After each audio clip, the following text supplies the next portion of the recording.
It's been a minute since the team has been back in town, but they got 3 straight home games to cheer on the Spurs. It's nice to be back home for a little stretch here. It is. Not a big stretch, but it's enough. Yeah, it's enough. Well, as much as our guys have been out on the road. Yep. Victor's back in the lineup. He's out there to start the second quarter. And a foul called. He kept some arm. I didn't see it. Just wonder if Harrison's, how many technicals he has. Can't imagine it's that many. I think we'll find that out. Well, the crack crew's on it. A minute and a half, I'm assuming we'll have the answer.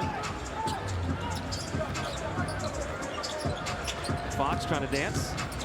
Harrison Barnes has had 3 technical fouls in his career. Yeah. 2 of them came in his rookie year. How about that? I mean, it's so almost he was feisty early and then settled down. Yeah, feisty early. I got to tell you, I mean, back in the day, it was almost impossible not to get a technical as a rookie. Gary Trent Jr. missing from downtown. Champagny the rebound. And you had 15 technical fouls. Oh, a spilled beverage right next to us. Kind of. A splash. A little bit of a beer. A splash. Not enough to make Bill Lamb cry. There wasn't very much. But enough to, one tear to shed. Yeah, 1 tear. Bobby Portis hands it for 3 in the corner. And the Bucks, 3rd best three-point shooting team in the NBA, but they only take about the 14th most. Actually, I checked that, 16th most. Yeah, so they're very diligent and make the right decision as to which 3s to take. Well, it's great to see Victor back in there, and that's exactly what we talked about.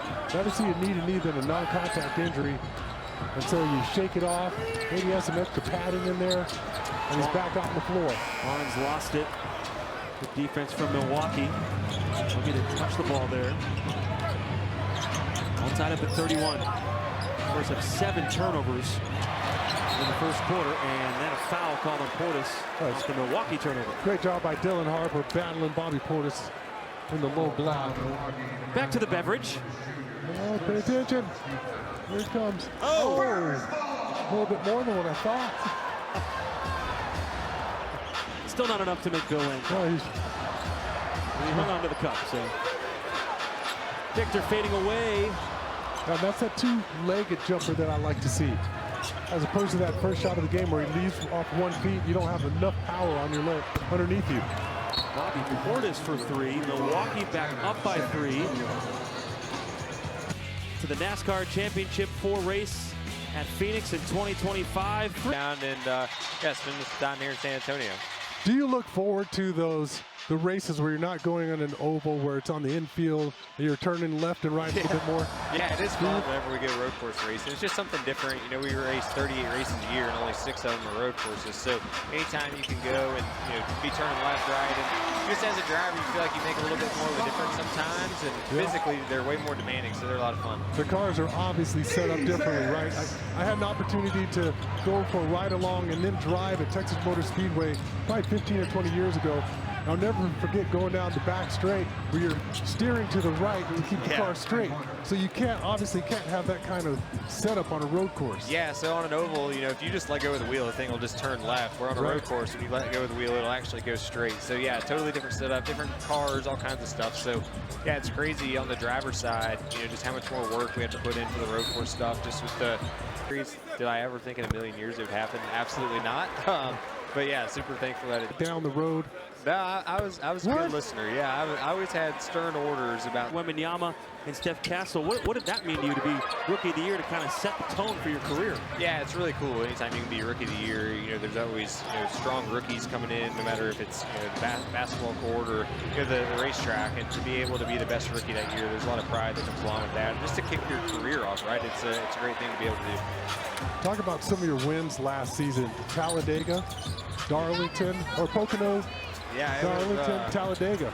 Yeah, there were 3 good ones, right? And they're all 3 totally different. I think my favorite's probably the Darlington race, you know, just the Southern 500. It's one of our crown jewel races, and to be able to win it 2 years in a row is really, really special. So, yeah, that one was cool. Talladega is cool just because of Talladega. It locks you into the championship 4. But, yeah, Darlington's probably my favorite racetrack, and just such a, you know, a grueling race. It's 500 miles at our hardest track. It's a nearly 5-hour race, and when you leave that place knowing that you won the race, there's just a sense of accomplishment that's unlike anywhere else.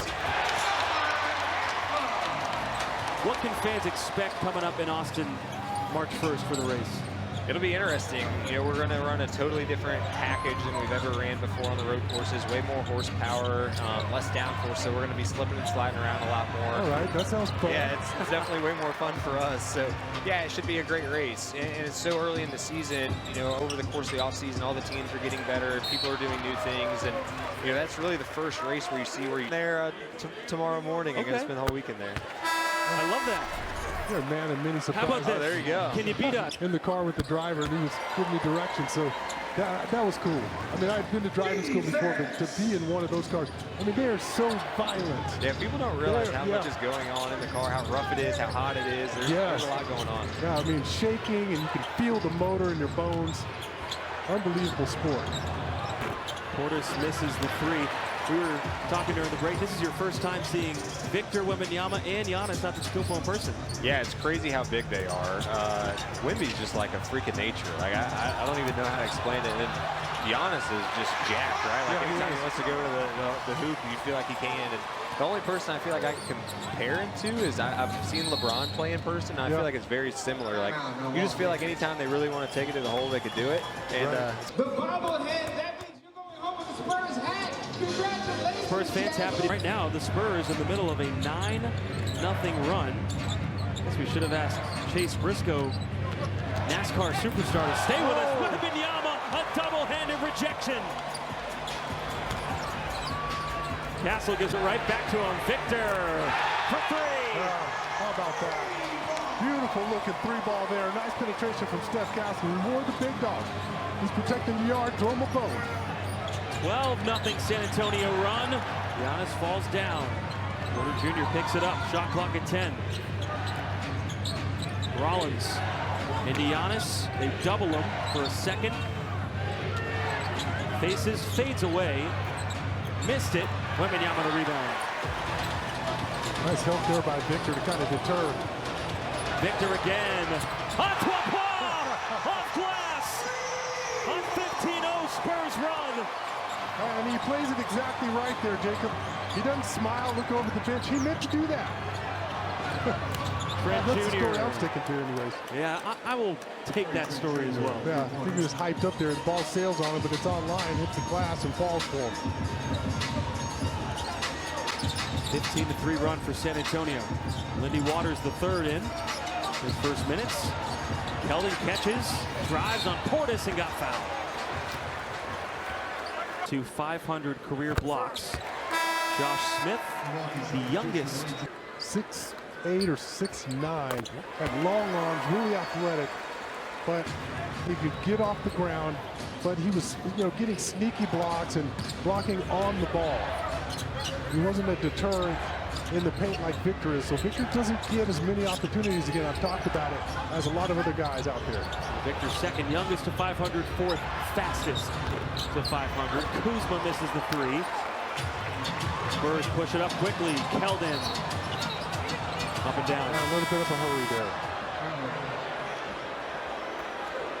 We saw an opening. The Spurs wanted to run to the corner. Keldon.